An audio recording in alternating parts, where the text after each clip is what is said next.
Hello. Hello నమస్తే అమ్మా. Hello. Hello madam, నమస్తే మేడం. ఎక్కడి నుంచి మాట్లాడుతున్నారమ్మా? నేను వరంగల్ నుంచి మాట్లాడుతున్నాను మేడం. ఓకే, మీ పేరు? హలో, వినపడుతుందా మేడం? యా, వినిపిస్తోంది. మీ పేరమ్మా? రజని మేడం. ఓకే, ఏం తెలుసుకోవాలనుకుంటున్నారమ్మా? నాది యాక్చువల్లీ పర్సనల్ ప్రాబ్లం ఒకటి ఉంది మ్యామ్. So okay. ఏంటంటే యాక్చువల్లీ నాది లవ్ మ్యారేజ్ అనమాట. ఇంకా పెళ్లి అవ్వలేదు. ఓకే. కష్టపడి ఇంట్లో అందరిని ఒప్పించేసుకున్నాము. ఓకే. అంతా సెట్ అయింది అనుకునే టైంకి మ్, వాళ్ళు అబ్బాయి వాళ్ళ పేరెంట్స్ జాతకాలు చూపించారు అనమాట. ఓకే. సో అప్పుడు అతనికి నాకు కుజదోషం ఉందని వాళ్ళు జ్యోతిష్ కూడా చెప్పారంటండి. ఓకే. సో అప్పటి నుంచి అతను కొంచెం అవాయిడ్ చేయడం కానీ మాట్లాడుకోవడం కానీ ఇలా చేస్తున్నారు. నేను అడిగిన కొద్దీ కూడా టాపిక్ అనేది డైవర్ట్ చేసేస్తున్నాడు అబ్బాయి. ఓకే. సో నాకేంటంటే అబ్బాయి నుంచి విడిపోవడం అసలు లేదు. సో వాళ్ళు ఫ్యామిలీ మాటలు వినేసి అతను కూడా అవాయిడ్ చేసేసరికి నాకు కొంచెం డిప్రెస్ గా అనిపించేస్తుంది. ఏం చేయాలో అర్థం కావట్లేదు అసలు. ఓకే. Sir okay. ఇక్కడ చాలా ట్రై చేస్తాను, ఇప్పుడు కలిసిందండి కాల్. ఓకే, నాగనాథ్ గారు ఉన్నారు మనతో పాటు. ఒక్కసారి మాట్లాడండి అమ్మా. Okay okay. హలో రజనీ గారు, బాగున్నారా? సార్ నమస్కారం సార్. నమస్తే. చాలా డేస్ ట్రై చేస్తున్నాను సార్, మీ కాల్ ఫైనల్లీ ఈ రోజు దొరికింది సార్. Okay okay, welcome. అయితే ఇప్పుడు ఏంటి మీ మీ వుడ్ బి ఇప్పుడు మిమ్మల్ని అవాయిడ్ చేస్తున్నాడా, లేక అవాయిడ్ చేస్తున్నట్టు మీరు ఫీల్ అవుతున్నారా? అవాయిడ్ చేస్తున్నారు సార్. కాల్స్ చేస్తున్నా కూడా లిఫ్ట్ చేయట్లేదు. ఇంత ముందుకు వర్క్ అని అంటే వర్క్ ఉన్నా నాతో టైం స్పెండ్ చేసేవాడు. ఇప్పుడు టైం స్పెండ్ చేయమన్నా కూడా వర్క్ ఉందని అది ఉందని చెప్తున్నారు సార్. ఈ జాతకం ఎప్పుడైతే ఇష్యూ వచ్చేసిందో అప్పటి నుంచి అతను సెట్ అవ్వదు అన్నట్టుగానే ఇంతగా మాట్లాడము, అవాయిడ్ చేయడము చేస్తున్నాడు. అంటే చెప్పనట్టుగా. సో నాకైనా టెన్షన్ అనేది స్టార్ట్ అయిపోయింది. ఏంటి ఇలా అవాయిడ్ చేస్తున్నారు, వాళ్ళు ఏం రెస్పాండ్ లేదు. ఇప్పుడు మా ఫ్యామిలీలో అందరు ఒప్పుకున్నారు, వాళ్ళ సైడ్ నుంచి ఎలాంటి రెస్పాండ్ లేదు. అవునమ్మా, మీరు చెప్తుంటేనే అర్థమైపోతుంది మీరు చాలా టెన్స్లో ఉన్నారు, యాంగ్జైటీ ఉందని తెలుస్తుంది. చాలా అసలు చాలా డిప్రెస్ అయిపోతున్నాను డైలీ దీని గురించి ఆలోచించి. ఇప్పుడు మీకు మీ ఇద్దరివి బర్త్ డీటెయిల్స్ ఉన్నాయి మేడం? ఉన్నాయి సార్. ఒక్కసారి మీరు మేడంకి చెప్పండి, నేను చెక్ చేస్తాను హారోస్కోప్. Okay sir. ఓకే, చెప్పమ్మా. డేట్ ఆఫ్ బర్త్ మీ డేట్ ఆఫ్ బర్త్? ఆ డేట్ ఆఫ్ బర్త్ వచ్చేసి October 8th ma'am, 1990. 1990 October 8th. అవును ma'am. Time? Morning 10 o'clock ma'am. Okay. Place of birth? Place of birth ఎక్కడ పుట్టారమ్మా? వరంగల్లోనే ma'am. Okay, Warangal. Okay. And అబ్బాయిది? అబ్బాయి వచ్చేసి July 16th ma'am. July 16th July. 16th July. Okay. 16th July 1988. Okay. Okay. Okay. అబ్బాయి పుట్టిన time? Time, place of time వచ్చేసి afternoon 11:59 AM ma'am. 11:59. 11:59. Okay. Morning 11:59. Okay. Afternoon. Okay అదే ma'am. Okay. Place of birth అబ్బాయిది? అబ్బాయిది Hyderabad ma'am. Hyderabad. Okay. ఒక్కసారి confirm చేసుకోండి. అమ్మాయిది రోహిణి నక్షత్రం. ఓకే. మీది రోహిణి నక్షత్రం? అవును మ్యామ్, రోజు నక్షత్రం. మీ వుడ్ బిది ఆశ్లేష నక్షత్రం అండి. మీ వుడ్ బిది ఆశ్లేష నక్షత్రం. ఆశ్లేష నక్షత్రం. మీదేమో వృశ్చిక లగ్నము, మీ వుడ్ బిది వచ్చేసి కన్యా లగ్నం. So okay. సో ఇందులో ఓకే అమ్మా, మీరు లైన్లోనే సార్ ఉన్నారు, మాట్లాడండి. Okay ma'am. ఓకే. మీరు అంటే వాళ్ళ జ్యోతిష్యులు ఏం చెప్పారో మనకి క్లియర్గా అయితే తెలీదు. మీరేమో కుజదోషం ఇష్యూ అంటున్నారు. ఇద్దరికి కుజదోషం ఉంది, ఇద్దరి గణాలు కూడా బాగానే ఉన్నాయి. అంటే వాళ్ళు ఏమన్నారంటే జ్యోతిష్కులు కుజదోషం ఉంది ఇద్దరికి, పెళ్లి చేసుకున్న ఫ్యూచర్ లో ఎక్కువ కాలం కలిసి ఉండరు, విడిపోతారు, గొడవలు అవుతాయని లేనిపోనివన్నీ చెప్పారంట సార్. అది నిజమో అబద్ధమో నాకు తెలిసా తెలియకపోయినా కూడా అతను, నేను ఏంటంటే ఏదైనా స్పేసిఫిక్ రెడీగా ఉన్నాను, కానీ ఆ అబ్బాయి మాత్రం అవాయిడ్ చేయడం, వాళ్ళ ఫ్యామిలీ కూడా నిజంగానే విడిపోతారని ఫిక్స్ అయిపోయి ఎందుకు చేయడం అన్నట్టుగా మాట్లాడుతున్నారు సార్. నాకు అది అర్థం అవ్వట్లేదు అసలు వాళ్ళు ఏం డిసైడ్ అయ్యారో కూడా. ఓకే మేడం, మీ యాంగ్జైటీ నాకు అర్థమైంది. సో మీరు ఒకటి గుర్తుపెట్టుకోండి, నేను చెప్పే సొల్యూషన్ చాలా సూటిగా స్పష్టంగా. ఒక్కొక్కసారి మీరు కొంచెం ఇప్పుడున్న కండిషన్కి కొంచెం మీకు హర్ట్ అవ్వచ్చు, కానీ అది లాంగ్ రన్లో మీకు యూజ్ అవుతుంది. ఇప్పుడు మీకు మ్యారేజ్ అన్నది ఒక 4 రోజుల రిలేషన్ కాదు కదమ్మా, లైఫ్ లాంగ్ ఉండాల్సిన రిలేషన్. సో జీవితకాలం కలిసి ఉండాలి అనేటప్పుడు కొన్ని ఫ్యాక్ట్స్ని మనం తీసుకోవాలి. సో మీ ఇద్దరు హారోస్కోప్లో ఏముంది, అసలు ఆ హారోస్కోప్లో కంపాటబుల్, వాళ్ళు చెప్పినట్టు విడిపోతారా, ఆ విడిపోతారు అనుకుంటే ఏ కారణం వల్ల విడిపోతారు, సో ఇవన్నీ కూడా డీటెయిల్గా అందులో ఉంటాయి. సో మనకు జనరల్గా సాంప్రదాయ జ్యోతిష్యంలో ఏముంటుందంటే గణాలు కుజదోషం ఇవి రెండు కలిస్తే చాలు అనుకుంటారు. ఈ 36 గణాలు కలిసిన వాళ్ళు, ఇద్దరు కుజదోషం ఉండి చేసుకున్న వాళ్ళు, సేమ్ డే విడిపోయిన వాళ్ళు కొన్ని లక్షల మంది ఉన్నారు. సో నేను మీకు సొల్యూషన్ చెప్తాను, దీన్ని మీరు పాజిటివ్గా తీసుకోండి. ఒకవేళ పాసిబుల్ అయితే మీరు మా ఆఫీస్కి కూడా వచ్చి కన్సల్ట్ చేయొచ్చు. బట్ నేను చెప్పే సొల్యూషన్ మాత్రం కొంచెం స్ట్రైట్గా ఉంటుంది, మీరు దాన్ని తీసుకోండి. Okay okay madam, have a nice time. Thank you so much sir. So వీళ్ళకి ఇప్పుడు ఒక రెమెడీ ఇవ్వాలి అన్నా, లేదు అన్నా ఏవైనా రిచువల్స్ ఇవ్వాలి అన్నా మీరు ఎలా? నేను ఫస్ట్ ఒక విషయం చెప్తాను మేడం. ఇందులో Okay. ఏంటంటే ఫస్ట్ ఆఫ్ ఆల్ అమ్మాయి జాతకంలో అంటే చాలా మంది సాంప్రదాయ జ్యోతిష్యులు భయపడేది కూడా కొంచెం రిస్క్ తీసుకోకపోవడం కూడా కొన్ని కారణాలు ఉంటాయి. ముఖ్యంగా వ్యక్తిగత జాతకంలో ఈ అమ్మాయి వృశ్చిక లగ్నం నుంచి కుటుంబ స్థానంలో శని, సప్తమంలో కుజుడు, అందులో వృషభ రాశిలో ఉన్నాడు. ఓకే. సో ఇది ఈ అమ్మాయి హారోస్కోప్లో ఉంది. సో కుటుంబ స్థానం అంటే ఏంటి? ఆ అమ్మాయి పిల్లలు, ఆ అమ్మాయి భర్త, జీవితకాలం. ఓకే. సో ఈ అబ్బాయి జాతకం ఏంటి? కన్యా లగ్నం, లగ్నం నుంచి సప్తమ స్థానం అంటే మీన రాశిలో కుజుడు ఉన్నాడు. ఓకే. ఓకే. సో ఈ జాతకంలో మనం ఫస్ట్ కుజదోషం అంటేనే చాలా మంది కన్ఫ్యూజ్ అయిపోతారు. ఉన్నవాళ్ళు లేని వాళ్ళని చేసుకుంటే మరణము లేదా విడాకులు, అకాల మృత్యువు ఇవన్నీ చెప్తున్నారు. కానీ అవి ప్రూవన్ ఫ్యాక్ట్స్ కాదు. నేను ఒక 100 జాతకాలు చూస్తే అందులో 30 మంది కావచ్చు, 60 మంది కావచ్చు. ఓకే. నా పక్కన ఉన్న సిద్ధాంతి చూస్తాడు, ఆయనకు 100 మంది చూస్తే 100 మంది కాకపోవచ్చు. ఓకే. సో ఇందులో మనం తీసుకోవాల్సిన స్ట్రాంగ్ పాయింట్ ఏంటంటే ఈ అమ్మాయి చాలా అసెప్టివ్. అసెప్టివ్ అంటే ఏంటంటే కుండ బద్దలు కొట్టినట్టు ఉంటుంది. సూటిగా ఆత్మస్థైర్యంతో సూటిగా తనను తాను ఒక అభిప్రాయానికి వచ్చినప్పుడు ఆ అభిప్రాయంలో తీసుకునే నిర్ణయాలు ఎటువంటి అప్స్ అండ్ డౌన్స్ ఉన్నా, అన్సర్టనిటీస్ ఉన్నా వాటిని ఫేస్ చేసేటువంటి విల్ పవర్, లీడర్షిప్ క్వాలిటీస్ ఈమెకు ఉన్నాయి. ఓకే. సో వీళ్ళిద్దరి మధ్యలో వ్యత్యాసం చూస్తే ఈ అబ్బాయి చాలా ఇంట్రోవర్ట్, ఎక్స్ప్రెస్ చేయడు, మనసులో ఉన్న భావాలు ఎక్స్ప్రెస్ చేయడు. అర్థమైందండి? ఇతను highly dependent on family and family ritualistic culture. Okay. So parents ఏం చెప్పారు చిన్నప్పటి నుంచి, వాళ్ళు గీత దాటకుండా ఉండడం, ఒక పరిధిలో జీవించడం, అంటే ఇదంతా కూడా ఆత్మవిశ్వాసానికి సంబంధించింది, నిర్ణయ శక్తికి సంబంధించిన సమస్య ఈ అబ్బాయి జాతకంలో క్లియర్గా ఉంది. సో ఈ అమ్మాయి కనుక పెళ్లి చేసుకుంటే విడాకులు అయితే అని వాళ్ళెవరో చెప్పారు, తప్పకుండా విడాకులు అవుతుంది. అట్లా ఏముండదండి. ఒక వ్యక్తి జాతకంలో విడాకులు అవుతాయి. ఆ విడాకులు అయితే నేను ముందరే చెప్పాను, సమంతకు ఆల్రెడీ విడాకులు అయితే అని చాలా మంది అనుకున్నారు, అప్పుడు కొంతమంది చెప్పుకున్నారు కూడా. సమంతకి ఒక వ్యక్తిత్వం ఉంటుంది, నాగ చైతన్యకి ఒక వ్యక్తిత్వం ఉంటుంది. ఆ వ్యక్తిత్వం గురించి ఎందుకు మాట్లాడరు? వ్యక్తిత్వం గురించి మాట్లాడితే ఈగో హర్ట్ అవుతుంది మేడం. ఈగో హర్ట్ అయినా మీకు వర్కౌట్ అవుతుందా లేదా? ఇప్పుడు ఈ అమ్మాయి కనుక పెళ్లి చేసుకుంది అనుకోండి, ఈ అబ్బాయిని, ఆ అబ్బాయి లైఫ్ లాంగ్ వాళ్ళ పేరెంట్స్ ఇన్ఫ్లుయెన్స్లోనో వాళ్ళ సిబ్లింగ్స్ ఇన్ఫ్లుయెన్స్లోనో ఉంటాడు. వాళ్ళు చెప్పిందే వింటాడు, వాళ్ళు చెప్పిందే పాటిస్తాడు. కానీ ఈ అమ్మాయి ఇండిపెండెంట్ కదా. ఓకే.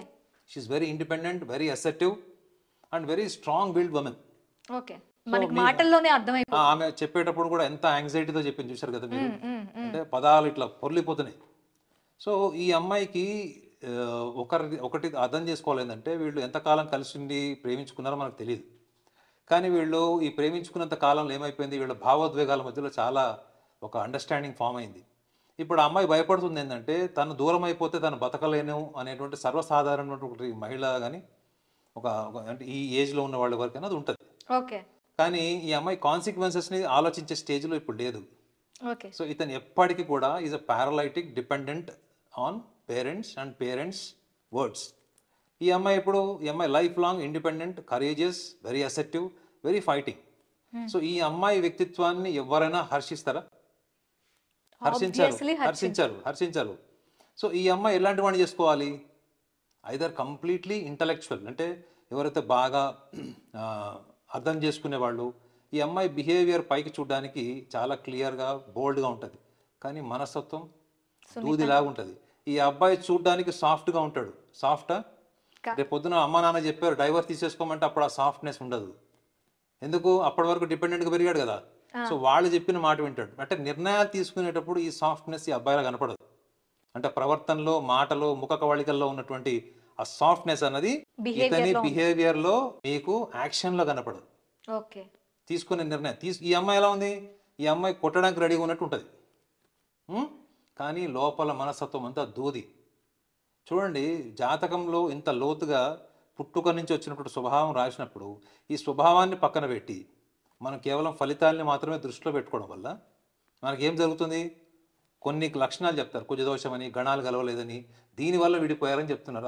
అది బేసిక్ లెవెల్ అది. అంటే జ్యోతిష్యం రానివాడు కూడా చెప్పచ్చు అది, అర్థమైందా? ఓకే. కానీ నిజంగా జ్యోతిష శాస్త్రంలో ఉన్నది విడాకులకి, ప్రేమికులు విడిపోవడానికి, పెళ్లి చేసుకుని వాళ్ళు విడిపోవడానికి ఎక్కడ కూడా వీళ్ళు విడిపోతారు అని గన్షాట్గా చెప్పమనండి, వీళ్ళు కలిసి ఉంటారు అని గన్షాట్గా చెప్పమనండి. మీరు మెట్రోపాలిటన్ సిటీస్కి వెళ్ళి చూడండి, అక్కడ ఒక్క రిలేషన్ కూడా నిలబడట్లేదు. పెళ్ళైన వారం రోజులు, 6 నెలలు, 3 నెలలు. అంత ఇండివిజువాలిటీస్. ఈ అమ్మాయికి అంత ఇండివిజువాలిటీ ఉన్నప్పుడు ఇండివిజువాలిటీని కూడా తీసుకునేవాడు, కెరియర్ని తీసుకునేవాడు, ఛాలెంజింగ్ స్పిరిట్ ఉన్నవాడు, రేపు పొద్దున ఈ అమ్మాయి కెరియర్లో ఎక్కడికో వెళ్ళిపోతుంది, టాప్ పొజిషన్కి వెళ్తుంది. ఆ పిల్లవాడు అక్కడే ఉన్నాడు లేదా ఇంకా ఎదగని స్థాయిలో ఉన్నాడు అనుకోండి, అప్పుడు వాళ్ళకి ఈగో ప్రాబ్లమ్స్ రావా? ఖచ్చితంగా వస్తాయి. రేపు పొద్దున ఈఎంఐలు కట్టాలి, లోన్స్ ఉంటాయి, వీటన్నిటికి వాటి స్థాయికి ఈ అమ్మాయి ఎదగలుగుతుందా? సారీ, ఈ అబ్బాయి ఎదగలేదు అనుకోండి, అప్పుడేంటి పరిస్థితి? ఖచ్చితంగా ఈగో క్లాషెస్ ఈగో వస్తాయి. క్లాషెస్ అమ్మాయి కొంచెం అంటే అప్లో ఇక్కడ ఉంది చూడండి, అంటే అబ్బాయి కాదు, ఇన్ఫీరియారిటీ తొక్కేస్తుంది కాదు. అబ్బాయికి. ఇప్పుడు ఇదేదో కొంచెం మీరు కూడా కనెక్ట్ అయినట్టున్నారు ఇక్కడ మీ పర్సనల్ లైఫ్లో. సో వినండి, అయితే ఈ అమ్మాయికి రేపు పొద్దున ఎప్పుడైనా కానీ లైఫ్లో ఛాలెంజెస్ వచ్చినప్పుడు ఈ అమ్మాయి ముందు నిలబడుతుంది. కానీ ఆ అబ్బాయి ముందు నిలబడతాడా అంటే ఆ అబ్బాయి వాళ్ళ పేరెంట్స్ పక్కన నిలబడతాడు. ఓకే. ఇప్పుడు ఈ స్థాయికి వచ్చినప్పుడు ప్రేమించుకొని పెళ్లి చేసుకునేటప్పుడు ఇండిపెండెంట్గా ఉంటాడని అమ్మాయి ఎక్స్పెక్ట్ చేస్తుంది. నేను ఇండిపెండెంట్గా ఉండను, మా అమ్మ ఏం చెప్తుంది వింటాను, మా అక్క ఏం చెప్తే వింటాను, ఇలా చెప్పి కుటుంబాలు విచ్ఛిన్నం అయిపోయినవి. నా అబ్బాయిలందరూ ఇలానే ఉంటారా సార్? నేను నన్ను చూస్తున్నారు కదా, నేను ఎలా ఉన్నాను. సో ఇక్కడ పాయింట్ ఏంటి తెలుసా మేడం, ఈ అమ్మాయి ఎప్పటికైనా ఈ అబ్బాయిని చేసుకోకపోతే బెటర్. ఓకే. ఈ అబ్బాయిని చేసుకోకపోతే బెటర్. ఎందుకు? ఈ clarity of thought, assertiveness, dominant nature, career orientation, challenging spirit, ఇలా ఉన్న చాలామంది ఆడవాళ్ళు అవతల వాడు అమాయకత్వ ప్రవర్తన, తను ఎప్పుడు పడితే అప్పుడు తన కేర్ తీసుకోవడము, ఐస్ క్రీమ్ తినిపించడము, ఎప్పుడు పిలిస్తే అప్పుడు రావడము, కేరింగ్, కన్సర్న్, ఇవన్నీ పెళ్లి ముందు వరకు ఉంటాయి. ఓకే. ఆ తర్వాత చాలామంది అబ్బాయిలా కనపడదు, అమ్మాయిలు కూడా కనపడవు. ఈ కేరింగ్, కన్సర్న్, ఎంపతి అనేది కనపడదు. కానీ మీకు జ్యోతిష్యంలో ఈ లక్షణాలు మీకు బలంగా ముందుగానే చెప్పిన తర్వాత కూడా అవతల వాళ్ళు లేదు నేను అతన్నే చేసుకుంటానంటే జరగబోయేది ఏమవుతుంది? పరిణామాలు చూస్తాం. అప్పుడు ఆ క్రెడిట్ అంతా ఒరిగిపోతుంది. ఆ జ్యోతిషుడు చెప్పాడు చూడండి, వీళ్ళు పెళ్లి చేసుకున్నా విడిపోతారు, నేను ముందరగానే చెప్పానని. నేను విడిపోతారు అని చెప్పినప్పుడు ఎందుకు విడిపోతానో జ్యోతిషులు చెప్పారు, మీరు చూసారా? ఇప్పుడు మనం చెప్తున్నామా లేదా? ఏ లక్షణాల వల్ల విడిపోతున్నారు అన్నది చెప్తే అమ్మాయికి ఒక చాయిస్ ఉందా లేదా? ఖచ్చితంగా ఉంటుంది. అబ్బాయికి కూడా ఒక చాయిస్ ఉంది. అబ్బాయి తరఫు జ్యోతిష్యులు అబ్బాయి తరఫు మాట్లాడతారా, అమ్మాయి తరఫు మాట్లాడతారా చెప్పండి. ఆబ్వియస్లీ అబ్బాయి తరపునే కాబట్టి ఈ జాతకంలో ఏంటంటే ఇది విధి లిఖితమో, జాతకంలో కుజదోషం వల్లనో, గణాలు కలవడం వల్లనో విడిపోతారన్నది శుద్ధ అబద్ధం. జాతకంలో మీ విద్య, మీ యొక్క వ్యాపారము, పెళ్ళి, ప్రేమ, ఇవన్నీ కూడా మీ వ్యక్తిగత చాయిసెస్ అని చెప్తుంది. అంటే మీకు ఒక ఆప్షన్ ఉంది, ఒక ఎంపిక ఉంది. ఎంపిక ఉన్నది వేరు, విధి లిఖితం వేరు కదా మేడం. ఈ అమ్మాయికి పుట్టుకతో వచ్చింది ఏంటి? ఇప్పుడు చెప్పిన లక్షణాలు. ఒక 2 వేస్ ఉంటే మనం ఎంచుకునే వే బట్టి మన ఫ్యూచర్ అనేది ఉంటుంది అనేది మీరు చెప్తున్నారు, రైట్? 2 వేస్ అని కాదు madam, many ways. There are many ways. అర్థమైందా? There are many ways. ఈ మెనీ వేస్ లో నేను క్లియర్ గా చెప్తుంది ఏంటి? లక్షణాలు. Okay. Personality description about personality. ఈ పర్సనాలిటీ డిస్క్రిప్షన్ ఇచ్చిన తర్వాత కూడా మేము ఎక్స్పెరిమెంట్ చేస్తాము, మేము చేసుకుంటాము అనుకునే వాళ్ళు నేను నా లైఫ్లో చాలా మంది చూశాను. అమ్మాయి అందంగా ఉందనో, అబ్బాయి అందంగా ఉన్నాడనో, ఆస్తి కలిసి వస్తుందనో, ఐఐటి చదువుకున్నాడనో, ఎంబీబీఎస్ డాక్టర్నో చేసుకున్న వాళ్ళు తీవ్రమైనటువంటి మనస్తాపాన్ని చెంది ఈగో ప్రాబ్లమ్స్తో విడిపోయిన వాళ్ళు నా కెరియర్లో చాలామంది చూశాను. కారణం ఏంటి? వాళ్ళు ఒకసారి ఫిక్స్ అయిన తర్వాత, అది సినిమా డైలాగ్ ఉంది చూడండి, ఎవడు మాట విన్నది, ఒక్కసారి మైండ్లో ఫిక్స్ అయితే, సో ఈ ఫిక్సేషన్ వల్ల, ఒపీనియనేటెడ్నెస్ వల్ల, ఓవర్ కాన్ఫిడెన్స్ వల్ల, కాన్సిక్వెన్సెస్ని అనలైజ్ చేయలేకపోవడం వల్ల, వాళ్ళ తత్వం వాళ్ళకి తెలియకపోవడం వల్ల, వాళ్ళ పర్సనాలిటీ లేకపోవడం వల్ల వాళ్ళు విడిపోయారు తప్ప ఇది ఏది విధి లిఖితమైంది, ఇది కర్మ సిద్ధాంతమనో, దీన్ని మనం ఫేట్ అని అనుకోవాల్సిన అవసరం అస్సలు లేదు. ఓకే. అయితే ఒకవేళ పెళ్లి చేసుకుంటే ఏవైనా రిచువల్స్ పాటిస్తే వీళ్ళు కలిసి ఉండే అవకాశం ఉందంటారా? అఫ్ కోర్స్ ఉంటుంది. మనం రిచువల్స్ అన్నది మనము హారోస్కోప్లో ఆ వ్యక్తి యొక్క కాన్స్టిట్యూషన్ ఆఫ్ మైండ్ అంటారు. కాన్స్టిట్యూషన్ ఆఫ్ మైండ్ అంటే ఇప్పుడు నేను చెప్పినవన్నీ వస్తాయి. మీ భావోద్వేగాలు, మీ ఆలోచనలు, మీ ఫీలింగ్స్, మీ ఎక్స్పెక్టేషన్స్ ఉంటాయి చూడండి, వీటికి అనుగుణంగా వాళ్ళు ఎటువంటి రిచువల్స్ని వాళ్ళు ఫాలో అయితే వాళ్ళ జీవితంలో ఇంతకన్నా బెటర్ స్టేజ్కి వెళ్తారు. మెయిన్ ఏంటంటే మేడం ఇక్కడ వాళ్ళు విడిపోవడం కారణం ఏంటి, టెంపర్మెంటల్ ఇష్యూస్ ఉంటాయి. Okay 90% temperamental issues, other social factors ఉంటాయి. Discrimination of social factors, religion or else caste based rituals ఇవి ఉంటాయి. ఓకే సో వీటిలో మనము ఆ అమ్మాయికి ఎటువంటి రిచువల్ ఫాలో అయితే ఆమె లైఫ్లో ఇంకా రేపు పొద్దున పెళ్లి చేసుకున్నా, ఇతన్ని చేసుకున్నా, ఎవరిని చేసుకున్నా ఎటువంటి బెటర్ లైఫ్ని ఆమె లీడ్ చేయొచ్చు అన్నది ఆ అమ్మాయి పర్సనల్ ఇండివిజువల్ కాన్స్టిట్యూషన్ స్టడీ చేసి తప్పకుండా సజెస్ట్ చేయొచ్చు.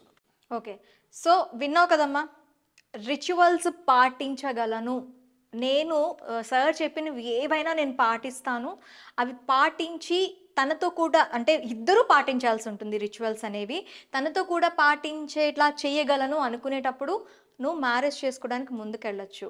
అబ్బా ఎందుకు ఇక్కడతోనే ఇది ఇలా ఫ్యూచర్ గురించి నేను ప్లాన్ చేసుకుంటాను, ఇంకా మంచి కంపాన్షన్ని ఎంచుకుంటాను అనుకునేటప్పుడు ఇక్కడతో ఎండ్ చేసి ముందుకెళ్ళడం చాలా బెటర్, అంతే కదా? ఇంకొక ఆప్షన్ కూడా ఆమెకి ఏంటంటే ఆ అమ్మాయి ఆ అబ్బాయిని చేసుకుంటే కేవలం తనకు ఒక సంతృప్తి ఉంటుంది, నేను నచ్చిన వాడిని ప్రేమించిన వాడిని చేసుకున్నాను అని ఫీలింగ్ ఉంటుంది.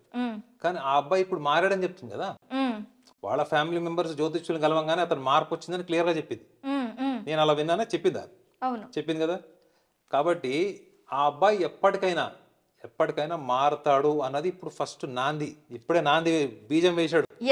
సో ఇప్పుడు ఆ అమ్మాయికి ఆత్మసంతృప్తి ఏంటి, పెళ్లి చేసుకున్నాను.